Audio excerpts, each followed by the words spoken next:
Still to come, the government is warning farmers that they either take $10,000 to sign over land access rights to AEMO for a 400-kilometre power line project or face workers forcibly coming onto their land. But first to Canberra, where the Albanese government has announced an offshore wind zone off the pristine New South Wales Hunter and Central Coast, and locals aren't happy. Sky's been told that the consultation process was not done correctly, with locals saying they only received an anonymous letter about the project just 10 days before the consultation period ended. They said if Labor campaigned on the project at the last election, they would have voted differently. Many local environmentalists are also concerned about the impact of the turbines on whale migration and other birds and wildlife.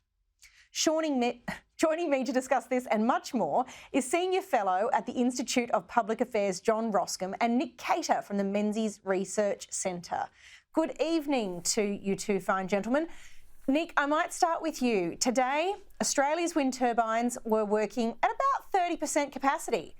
The turbines, some of which are as large as the Sydney Harbour Bridge, are made in Chinese factories that are powered by coal-fired plants.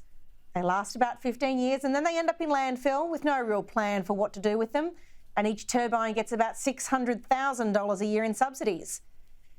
Nick, on this measure, Chris Bowen's net zero dream isn't going to provide any of us with cheap power or do anything for the environment, will it? It's not going to, Amanda. It definitely is not going to. He's stuck in this sort of renewable energy fundamentalist point of view that denies nuclear. Around the world, 75% of clean energy comes from two sources, hydroelectricity and nuclear. A relatively small amount from wind and solar, and it varies, of course. He's just got to get with the plot. There's no other country in the world that's pursuing this strategy as aggressively as he is. And now with offshore wind, this stuff is so expensive. It takes so long to put in. We're talking about $27 billion for the wind, the offshore wind off Victoria.